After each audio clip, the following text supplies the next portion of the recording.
Welcome, I'm Richard D. Hall and I'm here in Portugal, Praia de Luz. Now the reason why I've come here is because I'm making a series of documentaries about the Madeleine McCann case.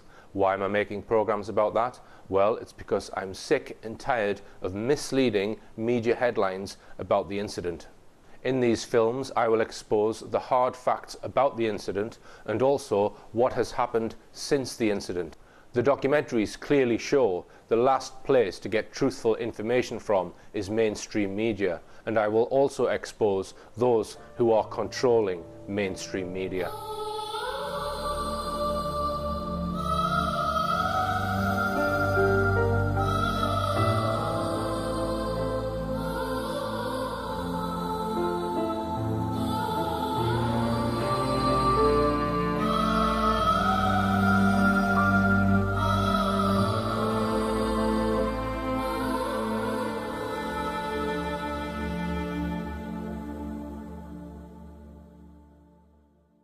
To sum up, we have looked at three sets of investigators who were employed by the McCanns to search for Madeleine for the year from September 2007 to September 2008.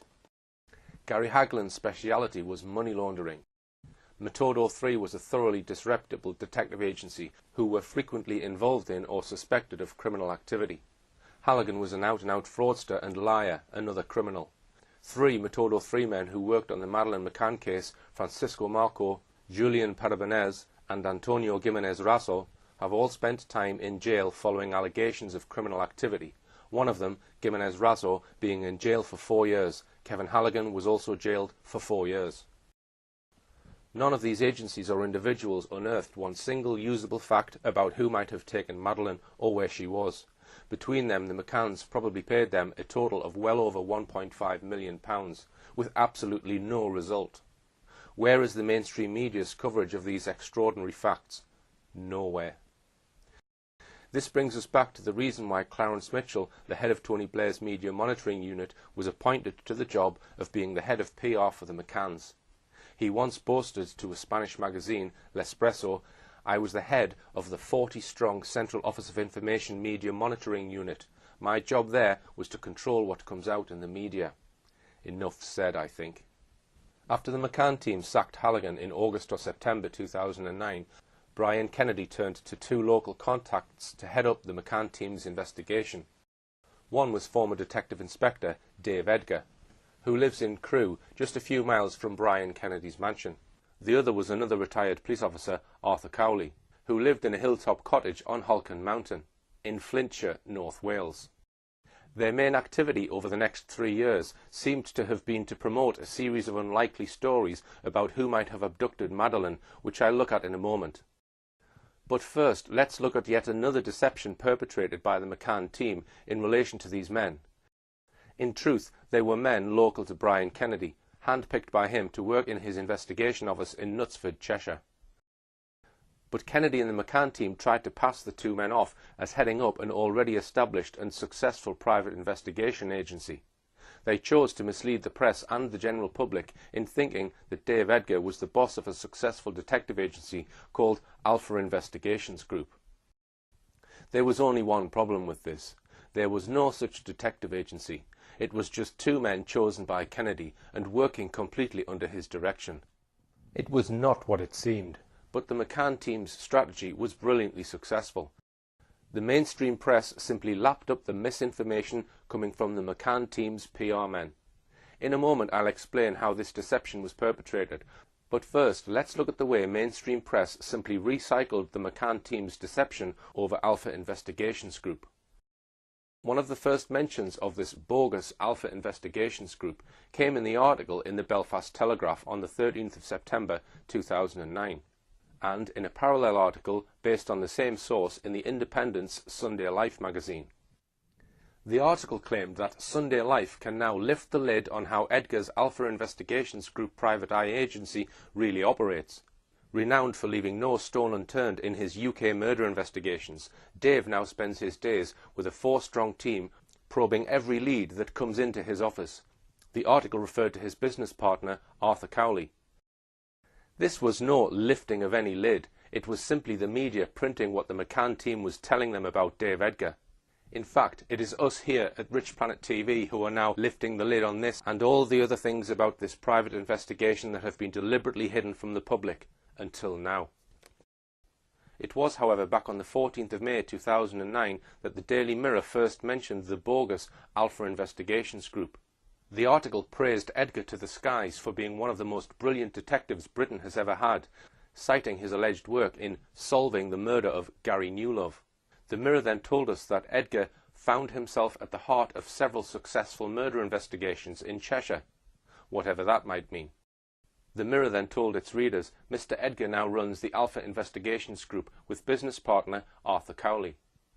In a Daily Star report a week later, the McCann team's PR spokesman Clarence Mitchell was quoted as saying that Mr. Edgar is following a potentially vital new lead. For operational purposes, I cannot say where Mr. Edgar and his team are exactly, but they are following up a very encouraging lead. Mr. Edgar believes Maddie could be hidden in peasant villages close to the Algarve resort of Praia de Luz, where she was snatched.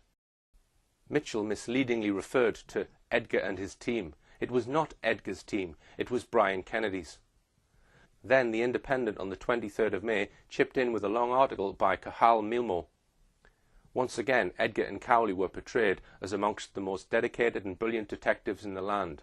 Milmo then claimed newly retired detectives and their uniformed counterparts are entering the nebulous and lucrative world of private investigation, such as those running the Alpha Investigation Group, the company headed by former detectives Dave Edgar, 52, and Arthur Cowley, 57, which has been employed since last year by the Find Madeleine Fund. Pausing there, The Independent in this one sentence has claimed two key things. One, that there was a company called Alpha Investigations Group, and two, that the Find Madeleine Fund was employing this company.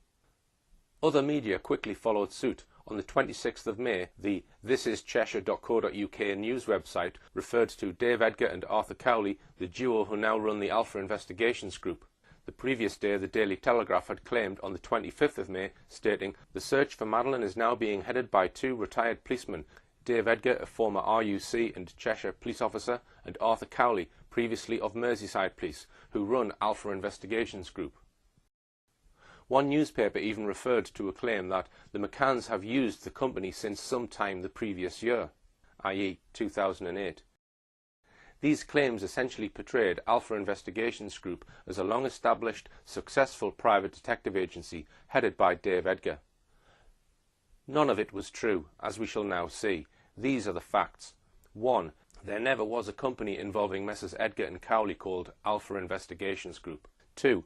A company with a similar name was, however, formed several weeks after all these stories appeared in the press. 3. It was called Alpheg, not Alpha Investigations Group, and was formed on the 16th of June 2009, nearly 5 weeks after Alpha Investigations Group received its first public mention in the Mirror. 4. Alpheg was formed as a one-man band company with Cowley as the sole director. 5. The base of Alpheg was not in Cheshire, as claimed in the mainstream media. It was Arthur Cowley's home in the Flintshire Hills. 6. In fact, Edgar and Cowley were operating from Kennedy's office in Knutsford. 7. Dave Edgar, who was portrayed in the mainstream press as the director of this allegedly successful company, in fact had nothing to do with it. He was neither the owner, nor even a director, nor even a shareholder. 8. Alpheg had no employees. 9. Alpheg has never had any presence on the internet. 10. Alpheg had no assets to speak of. 11. There was no evidence that Alpheg had ever traded.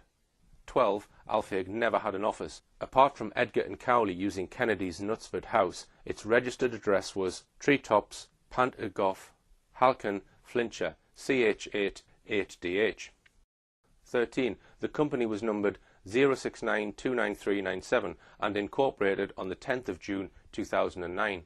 14. Its sole owner was Arthur John Cowley. There is no mention of Dave Edgar being involved with this company at all. We can also demonstrate that the McCann team were actually behind the creation of Cowley's Alpheg company. On the 12th of January 2009, a full 5 months before Cowley's company was registered at Companies House, the domain name alpheg.co.uk was registered by one Andrew Dickman. It turned out that he was a business partner of Brian Kennedy. The Manchester Evening News said on the 21st of May 2007 that a property business owned by shale sharks and Everest double glazing chain tycoon Brian Kennedy has secured a £60 million funding boost for expansion. Patrick Properties was established in 2002 by Mr. Kennedy and Managing Director Andrew Dickman. Maybe using his friend and business partner Andrew Dickman to register this domain name was meant to conceal the involvement of the McCann team and Brian Kennedy in setting up the bogus Alfeg company. Well, if so, it hasn't worked. As so, we have established that all the media stories about Alpha Investigations Group are untrue. Amazingly, Edgar himself admitted this by stating that he was not part of Alpha Investigations in what was a highly critical article about the Madeleine McCann private investigation published on the 15th of August 2009. This was a story about the McCann team searching for an Australian woman who looked like Victoria Beckham. It was one of the most ridiculous stories the McCann team ever produced, so let's have a quick look at it now. It was, for a start, a story or a lead to which the McCann team attached great importance. They even held a special news conference to promote it. It was so important that the McCann's chief reputation manager, Clarence Mitchell, chaired the press conference, with their lead investigator, Dave Edgar, present as well. They had maps and artist sketches at the ready. We might note, first of all, that this latest lead is said to have taken place in Barcelona, the HQ of the dodgy Spanish detective agency Metodo 3. The outline of this story ran as follows. A British businessman, said to be a banker, has been agonizing for 2 years about an encounter he had on the dockside of Barcelona, Spain, 3 nights after the disappearance of Madeleine McCann. Now, after 2 years of agonizing, he had come forward. Not to the police, but to the McCann team. He said that he had been drinking in Barcelona's bars for several hours that evening. Indeed, one newspaper described him as a stag night reveller. At 2 o'clock in the morning, a woman with an Australian accent had approached him.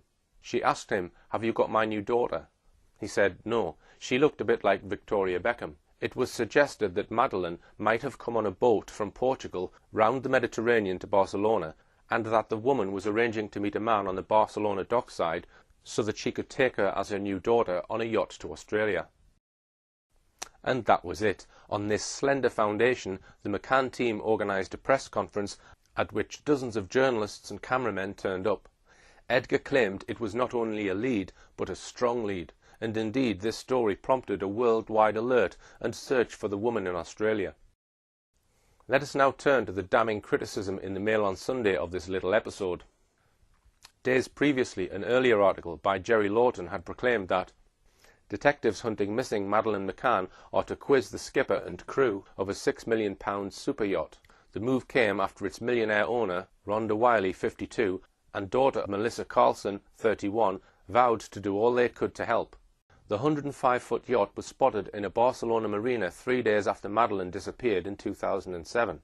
The vessel, flying an Australian flag, was moored close to where the Aussie Posh Spice lookalike approached a Brit stag night reveller and muttered, "Are you here to deliver my daughter?" But Tom Warden, Martin Delgado and Andrew Chapman in the Mail on Sunday took apart this so-called strong lead. They said private detectives leading the hunt for Madeleine McCann faced questions last night after a Mail on Sunday investigation revealed shortcomings in chasing a strong lead. Edgar's Detectives 1 failed to make even rudimentary inquiries before announcing a significant development in the worldwide search for the 6-year-old. 2. Failed to speak to anyone working at the seafood restaurant near where the alleged agitated woman was seen at 2 a.m. 3. Failed to ask the Port Authority about movement of boats around the time Madeleine disappeared. 4. Failed to ask if the mystery woman had been filmed on CCTV. 5. Knew nothing about the arrival of an Australian luxury yacht just after Madeleine vanished until told by British journalists, who gave them the captain's mobile number. 6. Failed to interview anyone at a nearby dockside bar where, according to Mr. Edgar, the mystery woman was later seen drinking. And 7. Failed to ask British diplomats in Spain for advice before or during the visit. Also, Spanish police could not confirm that they had ever been contacted by the British investigators. The Mail on Sunday attacked Edgar's failure to question several people who might have had vital information before calling a news conference.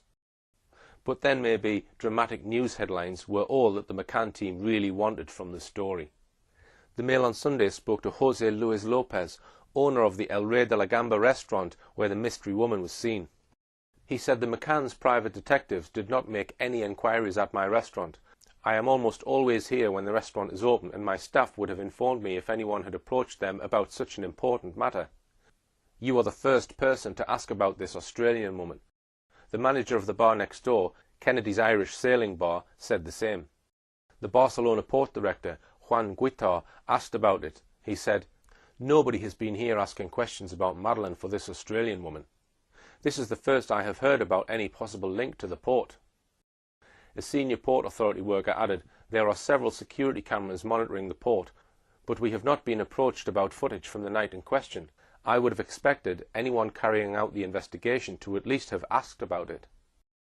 A source at the British Embassy in Madrid said, "The detectives didn't inform us or the consulate in Barcelona that they were coming to Spain, nor ask any help in their investigation." A highly experienced private detective with over 20 years' work tracing missing people added, "I can't understand why the Madeleine detectives would have released this story and leave it to the public without first making their own investigations in the port.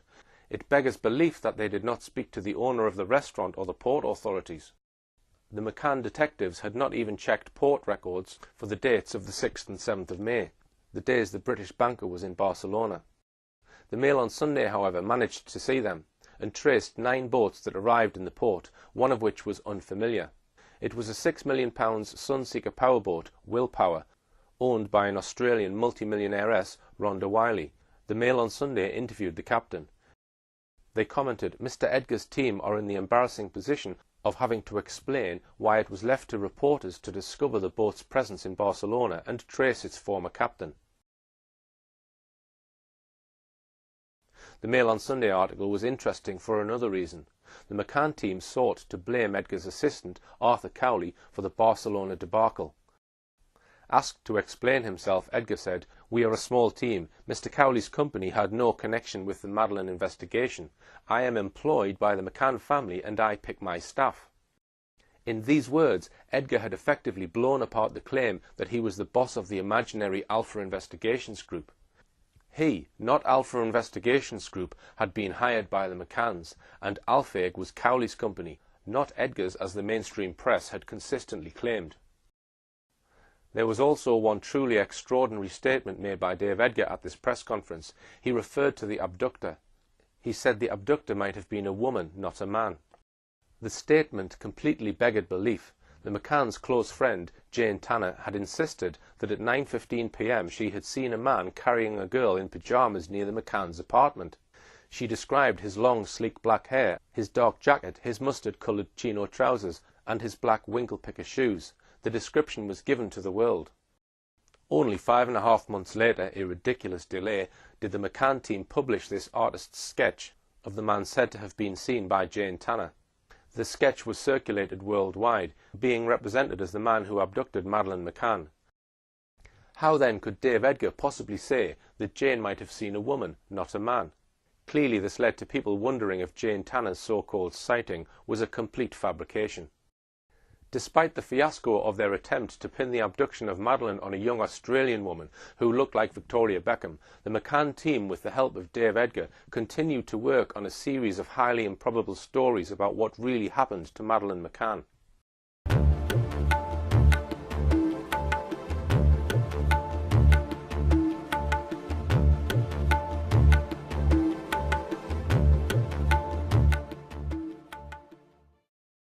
Let's move on to look at just one or two of the unbelievable stories developed by Dave Edgar. One of the angles the McCann team and Dave Edgar focused on was the possibility that Madeleine might be being held in an underground prison lair. This followed some well-publicised, appalling stories of how girls had been kidnapped and held for years before finally gaining freedom. There was the case of Natasha Kampusch, abducted by Wolfgang Pricklepil when 10 years old and held for 8 years before gaining her freedom. Then there was J.C. Lee Dugard, kidnapped by sex offender Philip Craig Garrido when aged 11 and held for 18 years before being freed. Then there was the evil Joseph Fritzl, who had held his daughter Elizabeth captive for 24 years and fathered 7 children by her. More recently, there was the case of the 3 teenage girls held captive in Arizona for 2 years. Although the circumstances of what happened to these girls was very different from what the McCanns say happened to Madeleine, this did not stop Dave Edgar strongly promoting what he said was his sincere conviction that Madeleine was being held in a prison lair in the so-called lawless hills that surrounded the village of Praia de Luz, the village where she was reported missing. Despite these repeated claims, the McCann team never devoted any of the millions of pounds donated by the generous British public to make a single inquiry in the area. One storyline developed by the McCann team was to try to suggest that Madeleine was abducted by a notorious British paedophile then living in Germany, Raymond Hewlett. He had, it is true, been staying in a campervan in Portugal, about 30 miles from Praia de Luz, at the time Madeleine disappeared, but at the time he was in his late 50s and looked nothing like the man said to have been seen by Jane Tanner, and there were other indications that he could not have carried out the abduction.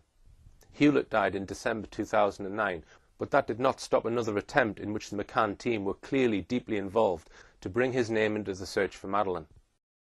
Other newspapers quickly recycled the story on their front pages. "I know who took Madeleine McCann, deathbed letter from paedophile suspect makes abduction clue claim." A paedophile suspected of being involved in the disappearance of Madeleine McCann confessed to knowing what happened to the little girl on his deathbed, it has been claimed. Raymond Hewlett wrote to his estranged son denying he played a part in the 3-year-old's abduction, but claimed he knew she had been stolen to order by a gypsy gang. Cancer sufferer Hewlett, who has a record of raping and abducting children, had previously claimed to have seen the missing toddler twice before she vanished in 2007. The story was literally incredible. It featured Wayne Hewlett, a builder from Telford, the long-time estranged son of Raymond Hewlett. Raymond Hewlett had been convicted of a string of sex offences, and his son Wayne had disowned him over 20 years previously. But the son solemnly told us in an exclusive Hewlett, whilst dying on his deathbed in a hospital in Aachen, Germany, had written his son a letter giving information about what really happened to Madeleine McCann. Hewlett told the son that a mystery man had brought this letter all the way from Germany. No one has yet volunteered who this so-called mystery man might be. The letter, so it is claimed, said the man years ago, Wayne's father, had been sitting around a gypsy campfire drinking with a gypsy gang leader.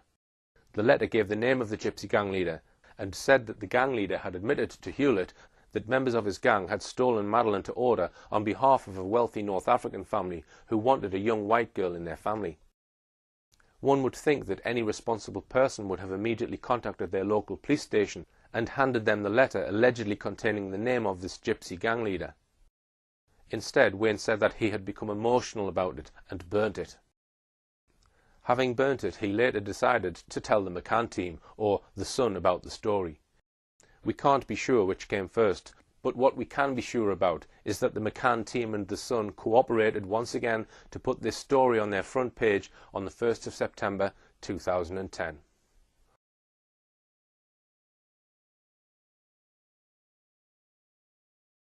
In this final section of our in-depth look at the Madeleine McCann case, we are going to look at a significant aspect of this case which simply cries out to be explored. And that is the quite remarkable extent to which the British government and other political, media and establishment figures at the very highest level have been involved in actively assisting the McCanns and in promoting their claim that Madeleine had been abducted right from the very first day Madeleine was reported missing. So let's begin right away by introducing all the top-level people who rushed out to Praia de Luz in the first week after Madeleine's parents first alerted the authorities that Madeleine was missing. In doing so, let us bear in mind that it was always possible that Madeleine might have wandered off, or that she could have been recovered from wherever she had been taken. One presumes that all those who rushed out to Praia de Luz were doing so in a bid somehow to find out what happened to Madeleine McCann and hopefully find her alive. But as we take a much closer look at who rushed to get involved, we begin to wonder quite what was the agenda of some of these people and groups. An obvious place to start is by looking at what consular help the McCanns received from the British ambassador in Portugal. At the time Madeleine McCann was reported missing, Tony Blair was the British Prime Minister. His Foreign Secretary was David Miliband. His Chancellor of the Exchequer was Gordon Brown. The Blair government was renowned for the fortune of taxpayers' money spent on his PR men, spinners, or as some have called them, professional liars. A key person in this exercise in controlling the media was the head of the government's so-called Media Monitoring Unit in the Central Office of Information. It reported straight to the Cabinet Office at number 10 Downing Street. At its head was Clarence Mitchell, the very man who for the next 7 years was to be the main point of contact for the media covering the Madeleine McCann story. As we saw in the first programme in this series, when asked what his role was at the Media Monitoring Unit, Mitchell answered without hesitation to control what comes out in the media, which is exactly what he has done for the past 7 years. And we know from a Freedom of Information request that Clarence Mitchell was formally appointed to head up the Madeleine McCann PR campaign on Sunday the 6th of May, barely 48 hours after Madeleine had been reported missing.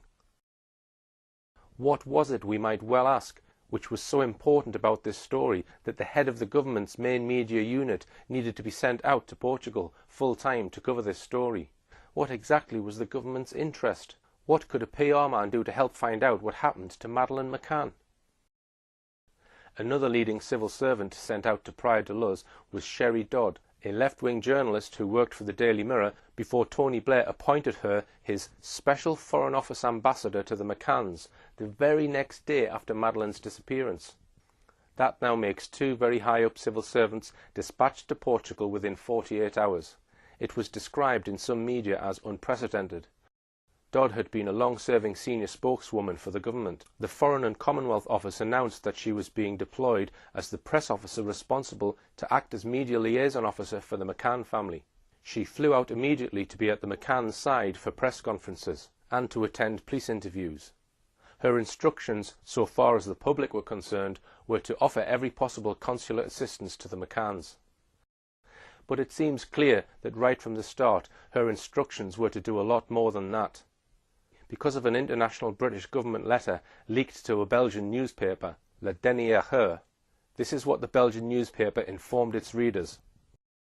1. An unnamed diplomat warned the government in a letter of inconsistencies in the witness statements testimonies by Madeleine's parents and their friends about the night she was reported missing, adding people were not where they claimed to be. 2.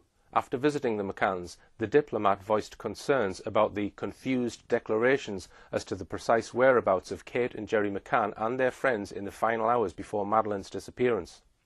3. The letter went on to comment on the McCanns' lack of cooperation with the Portuguese police. 4. The letter stated that a senior civil servant at the Foreign and Commonwealth Office had earlier suggested to consular staff that they exceed their authority and put pressure on the Portuguese authorities. 5. The Foreign and Commonwealth Office in London had commanded that British embassy staff give all possible assistance to the McCann couple. 6. Diplomats were told the McCanns must be accompanied at all times during any contact with the Portuguese police by either A member of consular staff, or B, by British police officers sent out from the UK. We will come to the nature of the British police sent out to Portugal in a moment. 7. The author of the letter warned London of the risks of siding with the McCanns as completely as had been demanded. It said, "With the greatest respect, I would like to make you aware of the risks and implications to our relationship with the Portuguese authorities if you consider the possible involvement of the couple. Please confirm to me in the light of these concerns that we want to continue to be closely involved in the case as was requested in your previous message." None of the contents of this explosive report from a British diplomat have ever been mentioned in the British press. We cannot be sure who was the author of this damning report, but all indications suggest that it was the senior Foreign Office civil servant we mentioned just now, Sherry Dodd. We do know on the record that Sherry Dodd's work in Portugal came to a sudden end on the 17th of May 2007, just a fortnight after Madeleine's disappearance. The indications are that Sherry Dodd compiled her damning letter within a day or two of her arrival in Portugal. She seems to have been the one person in the entire British government who was bold enough to express any doubt about the McCanns' claim that Madeleine had been abducted. In 2008, a Freedom of Information request was made to try and obtain disclosure of the contents of all communications between the British Embassy in Portugal and the Foreign and Commonwealth Office in London. This was denied on the grounds that the release of such information would in some way endanger or irreparably damage international relations between the UK and Portugal. The first government minister to get involved in the case was Gordon Brown. At the time, he had been Tony Blair's Chancellor of the Exchequer for 10 years. He was shortly to become Britain's Prime Minister. We know two specific things about his close involvement in the Madeleine McCann case in the first 3 weeks after Madeleine was reported missing. First, we know from Gerry McCann himself, and this has never been denied, that he made several mobile telephone calls to Gordon Brown himself. Don't you agree that there were a lot of details that in a certain way contribute to people to doubt of you? For example, when you went to the Vatican so quickly, all the contacts that you've made. Can I ask you, Gerry, if you personally know Mr. Gordon Brown, the Prime Minister? No, and we still, we've never met Gordon Brown. We've spoken to him once on the phone, several weeks after Madeleine was abducted. Second, we know that Gordon Brown leaned on the Portuguese authorities to persuade them to release a description of a man with a child that the McCann's friend insisted had been near their apartment at about 9:15 p.m. the night she was reported missing. The McCanns and Jane Tanner had told the Portuguese about this alleged sighting in the hours following Madeleine's reported disappearance. But the Portuguese police, right from day one, thought her so-called sighting was fabricated. They did not want to release details of this sighting as they thought it would mislead the public. However, it is known that Gordon Brown spoke on the telephone to the Portuguese authorities, demanding that they allow Jane Tanner's sighting to be reported and asking for the public's help in identifying the suspect. And so it was on the 25th of May 2007, over 3 weeks after Madeleine had been reported missing, that Gerry McCann and his PR spokesman Clarence Mitchell summoned the world's press to make this announcement. The Portuguese police later released the same description, but in a very low-key announcement. The McCanns had got their announcement, but no artist's sketch or e-fit accompanied Gerry McCann's description. That was partly because Jane Tanner said she had seen the man sideways on and didn't see his face. It was also dark at that time, 9:15 p.m. It was an almost unbelievable 5.5 months later that the McCann team did produce an artist's sketch, and this was it. It was hard to know what good this would do so long after the event, and without a face. When the sketch was eventually released, the British press obligingly and uncritically published it on all the front pages. Of course, it didn't lead to anyone being identified, but it did powerfully reinforce the idea that Madeleine really had been abducted in the public's mind. But why was Gordon Brown so much involved in this? He was not the Foreign Secretary, David Miliband was. And why was the government so much involved as to seek to force an obviously very reluctant Portuguese police force to allow a description of a man which had every appearance of being fabricated released to the world? Why would Gordon Brown not allow the Portuguese police to get on with their investigation unhampered? As we shall see a bit later, Gordon Brown got even more involved when he became Prime Minister. Tony Blair resigned as Prime Minister on the 27th of June 2007 to make way for Gordon Brown. But he and his wife Sherry were in direct touch with Gerry and Kate McCann. In fact, as Kate McCann relates on pages 118 and 119 of her book, she took a call from Sherry Blair at about 5 p.m. on Tuesday the 8th of May, just 5 days after Madeleine's disappearance. According to Kate, Sherry Blair said it was amazing but encouraging that Madeleine was still the first topic on the news every night. Sherry Blair also put her in touch with the controversial founder of Parents and Abducted Children, Lady Catherine Meyer. It was less than 48 hours after this conversation that on the 10th of May 2007, Tony Blair announced that he would resign as Prime Minister the following month.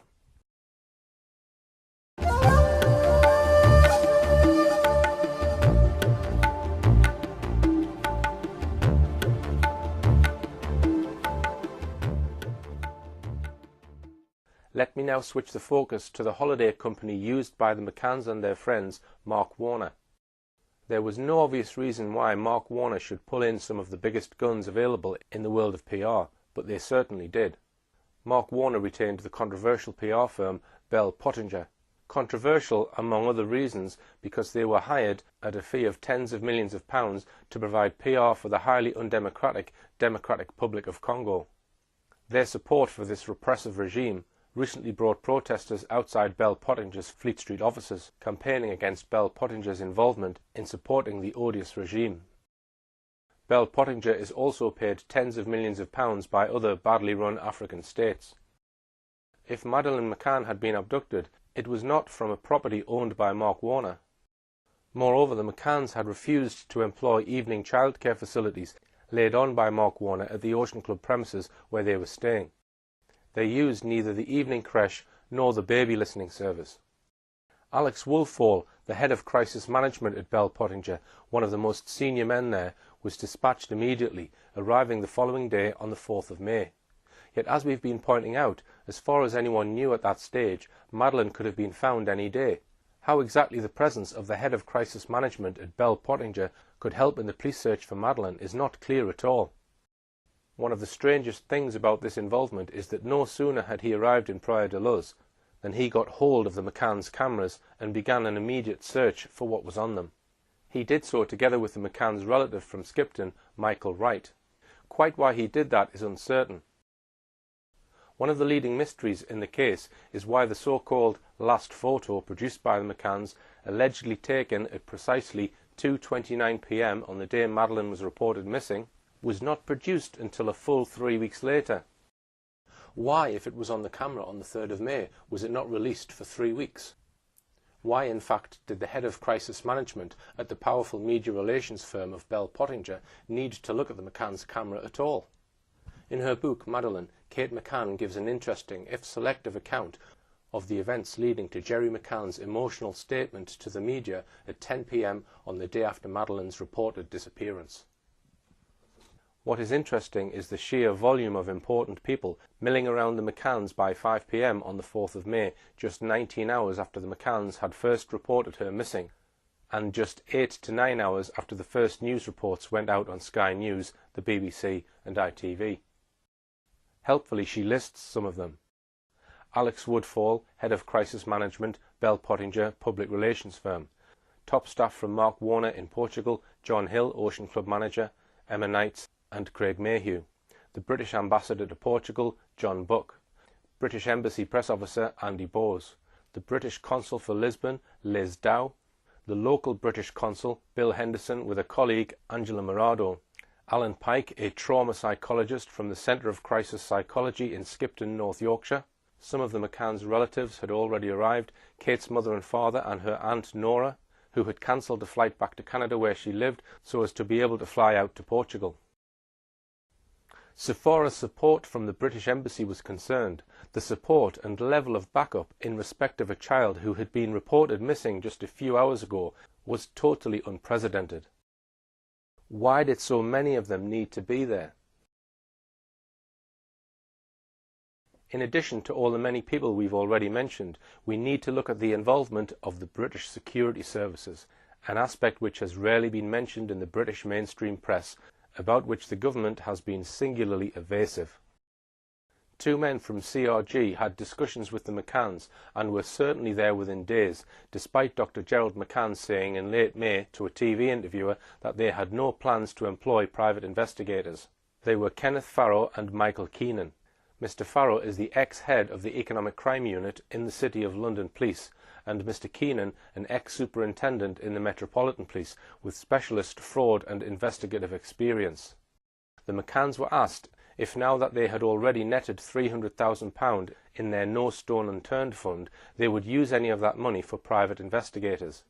Gerry McCann responded, "The advice we have received is that private investigators will not help at the moment." Despite this clear claim, a private investigation agency known as Control Risks Group announced in September that they had been helping the McCanns since May and were in regular contact with them throughout. In the early afternoon of Sunday the 13th of May 2007, Jane Tanner, one of the McCann's friends and the person who says she saw an abductor, spoke to some of the people Kate and Gerry brought in. She was referring to Control Risks Group. Who brought them in and who agreed to pay for them? Why were Control Risks Group brought in so soon? To find a missing child or for other reasons? The involvement of the British security services very often means that the government has taken a keen interest in the matter. So just what was the government's interest in the mystery of the disappearance of Madeleine McCann? Now we come to yet another government agency which was involved from day one, the Child Exploitation and Online Protection Agency, or CEOP. This was an agency dedicated to the protection of children, especially from child sexual abuse, online grooming and child trafficking. It was absorbed into the National Crime Agency by the coalition government 2 years ago and no longer exists in a separate entity. At the time of Madeleine's disappearance, its head was the controversial figure of Jim Gamble. I say controversial because Gamble will forever be associated with Operation O, the investigation into those allegedly accessing images of child sexual abuse on a website. You could only access this website by paying by credit card online. A lot of UK users of this United States website was passed to the British authorities and handed to Jim Gamble and his team to investigate. Let's just go to Wikipedia and see what they have to say about Operation O and about its head, Jim Gamble. It was the United Kingdom's biggest ever computer crime investigation, leading to 7,250 suspects identified, 4,283 homes searched, 3,744 arrests, 1,848 people charged, 1,451 convictions, 493 people cautioned, and 140 children removed from suspected dangerous situations, and an estimated 33 suicides. Operation O identified and prosecuted some sex offenders, but the validity of the police procedures was later questioned, as errors in the investigations resulted in large numbers of false arrests. Its chief executive, Jim Gamble, was accused of using vague terms which do not have a recognised meaning within either child protection or law enforcement when they defended the operation. This accusation came from an article by Charles Arthur in The Guardian. Coincidentally, it was published on the 17th of May, just a fortnight after Madeleine's reported disappearance. Within days of Madeleine's disappearance, Jim Gamble, just like Alex Woolfall of Bell Pottinger, was on the hunt for photographs, without, it seems, asking the Portuguese police for permission. Gamble begged the British public who had been on holiday the week the McCanns were there to send their holiday snaps. Quite why he thought this would help the Portuguese investigation is unclear. Indeed, we don't know if he ever sent these photographs to the Portuguese police. But CEOP had another controversial role in the initial stages of this investigation. The coordinator of the Portuguese investigation was Dr. Gonçalo Amaral. He wrote a book on the case and he was controversially removed from the investigation. The book was called The Truth About a Lie, but it was yet to be published in this country because of a 5-year-long libel action in the Portuguese courts by the McCanns to try and have the book banned. It is actually still on sale and has been translated into 9 major European languages, all of them except English. In his book, Dr. Amaral mentions how members of the British security services, including staff from CEOP, helped to build a profile of the likely abductor. These men, whose names we don't know, soon put the name of Robert Murat into the frame. We could do a full programme on Robert Murat's involvement in this drama, and perhaps we will. He had joint Portuguese-British citizenship and was fluent in both languages. He had in fact been a police translator for Norfolk Police. He spent part of the year in England, part of it in Portugal, where he had a German girlfriend. For mysterious reasons, he suddenly booked a flight to Portugal at midnight on the 30th of April 2007 and was at Faro Airport in the early hours of the morning. Early on the 4th of May, as news was breaking worldwide of Madeleine's disappearance, Murat volunteered to translate all the interviews the Portuguese police were doing of the McCanns, their friends and other witnesses. During these interviews he acted so suspiciously and inappropriately, trying to sneak a look at confidential police documents on the case, for example, that a police inspector sent an urgent report on his behaviour to Dr. Amaral. Gossip about him was fed into the British mainstream media and lurid headlines about him started to appear. His arrest was partly triggered by the work the CEOP staff were doing. Dr. Amaral in his book mentions that the staff from CEOP compiled a profile of the alleged abductor, compared that profile with Robert Murat and convinced Dr. Amaral that Murat fitted their profile 90%. There is a big question mark about whether that was a genuine assessment or whether it could have been part of a calculated ruse to get Robert Murat made a suspect, as indeed he was on the 15th of May. Authorization for CEOP to become involved at all must have needed authorization at the very highest level. Just who gave the order for the men from CEOP to be sent to Portugal? Before we leave the subject of Robert Murat altogether, here are a number of things for you to ponder about him. Murat was pulled in for questioning on the 15th of May by police. In interview, he was asked to give an account of his movements from his arrival in Portugal on the 1st of May to the 4th of May, when he volunteered to translate for the police. During this interview, Murat told the police 17 blatant lies about his movements during those 4 days. Here is a list of them. How was he caught out? Because several weeks later, the Portuguese police had analysed pings from his mobile phone to local mobile phone masts. These proved that he was not where he said he was during those 4 days. When these were put to him in a second interview on the 10th of July, he asked for a break in the interview. After the break, he came back and told an entirely different story. He told the police that on the 15th of May he had been too tired to tell the truth. One of those 17 lies was not to admit that he was in fact at the Palmeiras Golf Club near Lagos on the afternoon of the 3rd of May, about 7 hours before Madeleine was reported missing. Now, I've just pulled up at the Palmeiras Golf Club, which is a few miles east of Lagos, maybe 7 or 8 miles east of Praia de Luz. The significance of this increases when we consider 2 other points. First, the mobile phone records of both Robert Murat and Gerry McCann show a most remarkable coincidence. At about 3 p.m. on Wednesday the 2nd of May, both men suddenly switched off their mobile phones within 6 minutes of each other. Their mobiles then each remained switched off for a further 32 hours, until both men switched on their phones again at around 11 p.m. in the evening on the 3rd of May, an hour after Madeleine was reported missing. Again, they did so within 6 minutes of each other. That raises the question of whether the 2 men were already known to each other. Now, it is alleged that Gerry McCann met with Robert Murat at this golf club sometime before Madeleine went missing. So I'm just going to go in, take some footage of the outside and of the inside. Second, on this clip we see Gerry McCann, the day Robert Murat was made a suspect, asked a simple question. Do you already know Robert Murat? But did you know Robert Murat? I'm not going to comment on that. He doesn't answer the question. He could easily have said no if the answer was no. What does his body language suggest? In addition, he looks evasive. The question clearly troubles him. He looks away from the interviewer and hurriedly terminates the interview. If we knew more about the nature of any relationship between Gerry McCann and Robert Murat, we would surely be able to understand a whole lot more about what really happened to Madeleine McCann. But let us now return to the subject of involvement of government and other political, media and establishment figures in actively assisting the McCanns. Let's look next at the involvement from the outset of Leicestershire Police. It is far from obvious why the police force in the parents' home county in England should get involved immediately in searching for their missing child in a foreign country, yet this is precisely what happened in this case. Superintendent Bob Small and at least 2 other officers from Leicestershire Constabulary were dispatched immediately to Praia de Luz. Bob Small was to play a highly crucial role in the decision by the Portuguese police to pull in Robert Murat for questioning. He was directly involved in the events leading up to the controversial event. It was on Sunday the 13th of May, 10 days after Madeleine's reported disappearance, that Jane Tanner was asked to take part in an identity parade to see if she could identify the person she had seen carrying a child on the evening of the 3rd of May.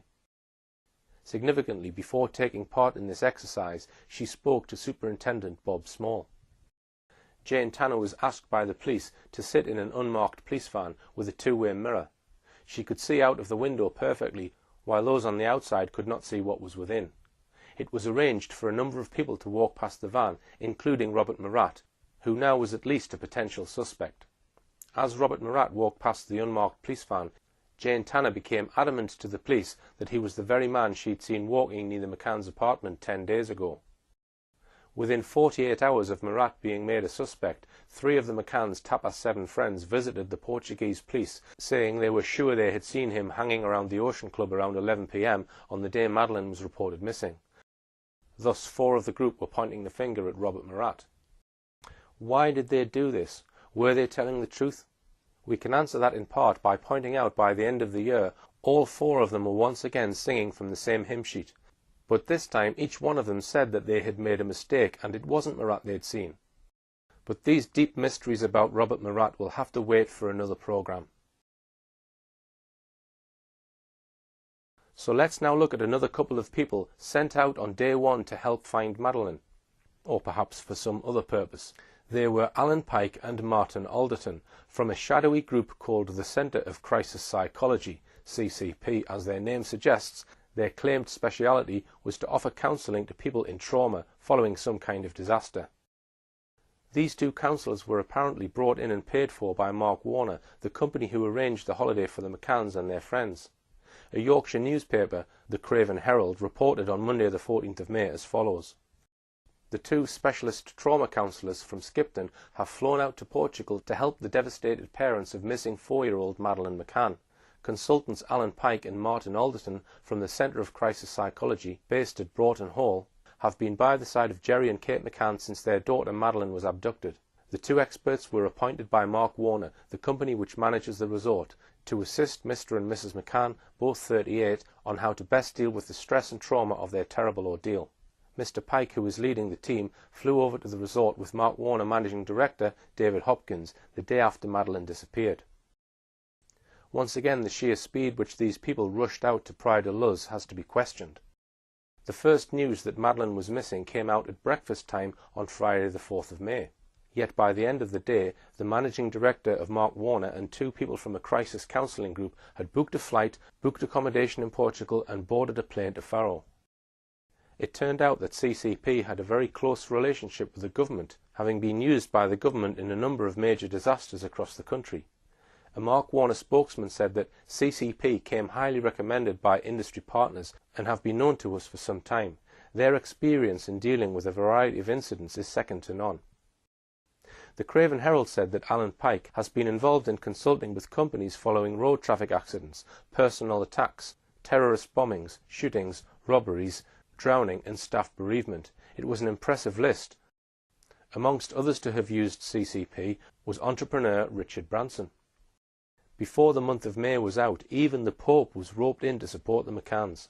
This was on Wednesday the 30th of May, less than 4 weeks after Madeleine had been reported missing. The Pope blessed a photograph of Madeleine. There was worldwide coverage of this event. Such a high-profile event had clearly been planned well in advance, and it had been achieved by the work of the government-appointed media relations officer for the McCanns, Clarence Mitchell.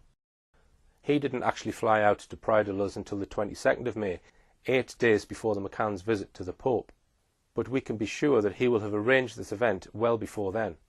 Indeed, Mitchell openly boasted in a TV interview that it was he who had arranged the McCanns to visit the Pope simply by asking the then Roman Catholic Archbishop of Westminster, Cormac Murphy O'Connor.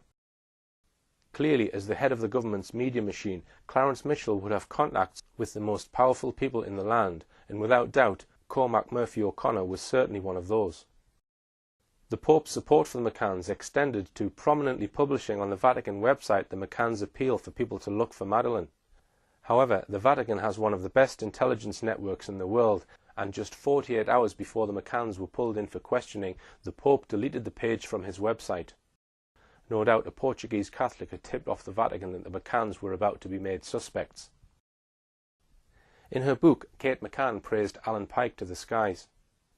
The effect our conversation with Alan had on us was truly amazing. To say it helped would be a gross understatement. Alan was and remains a saviour.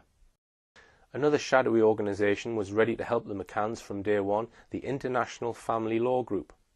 This is how Kate McCann describes how they became involved. We received help from a paralegal based in Leicestershire, via a colleague of Jerry's.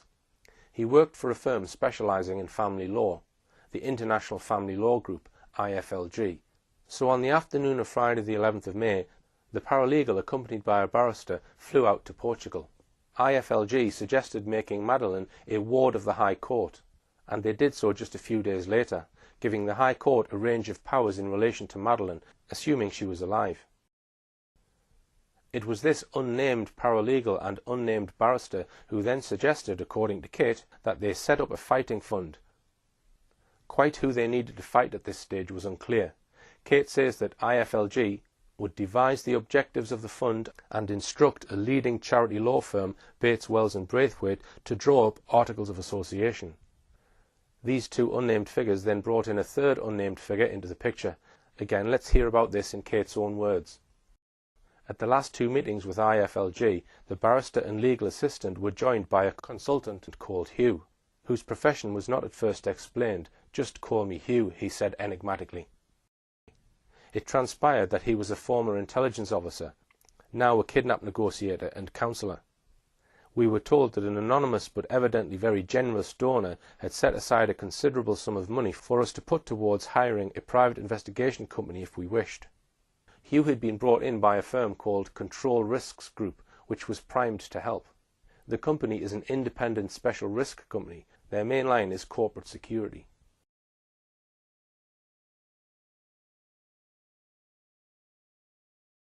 The involvement of government and their agents is unprecedented in this case. But I'm going to go back and consider this alleged abductor. We have the evidence of Jerry and Kate McCann. Jerry says he saw Madeleine alive when he did his check on the children at around 9:05 to 9:10 p.m. that evening. Then, so it is claimed, Kate McCann discovered Madeleine missing from her bed when she did her check at around 10 p.m. She maintained many times that she knew instantly that Madeleine had been abducted. We know that the McCann's friends, the so-called Tapas 7, generally back up the McCann's story of an abductor. But apart from them, what actual independent or forensic evidence do we have of an abductor? Is there any forensic evidence?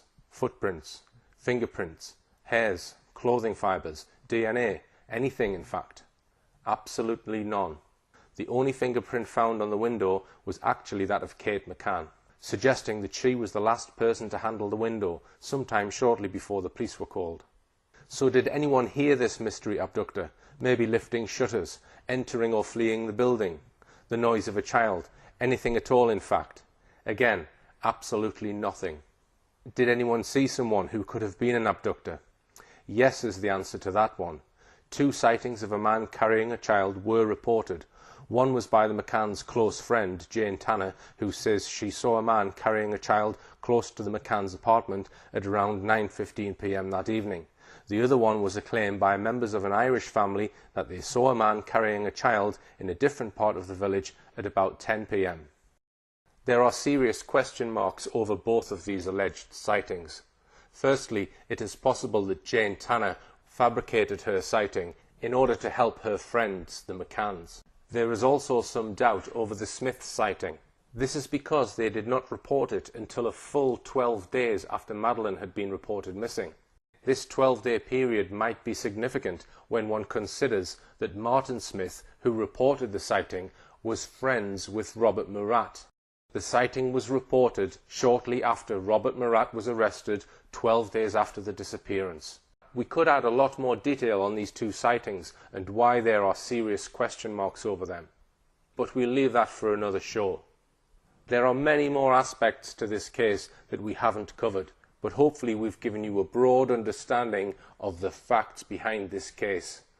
Many of you will be wanting a clear answer as to what most likely happened to Madeleine McCann. Unfortunately, we can't give you this. In this final part of my films on the Madeleine McCann case, we've seen the heavy hand of government involvement right from day one.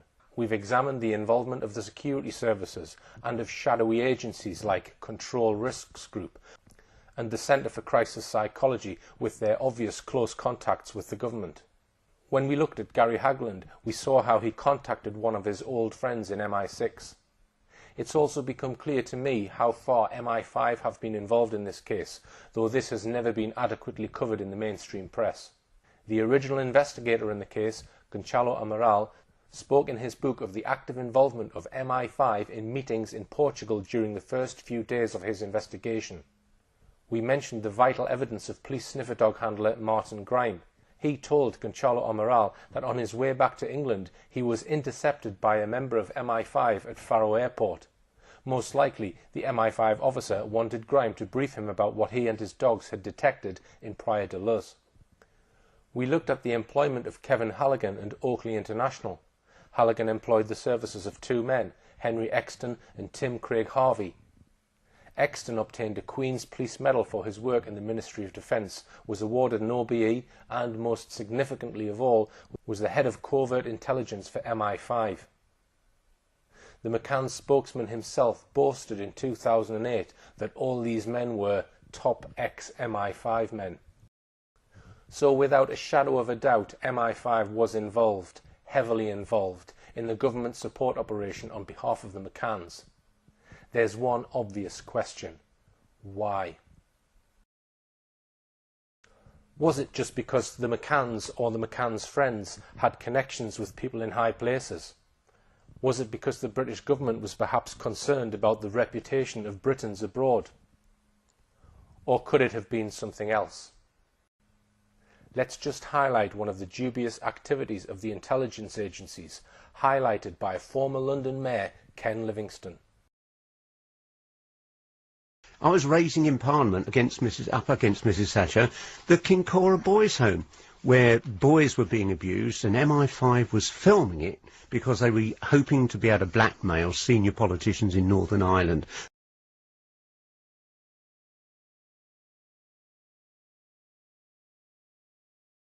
We believe there are certain secrets concerning the activities of the intelligence agencies which cannot come out. They cannot be brought forward into a court.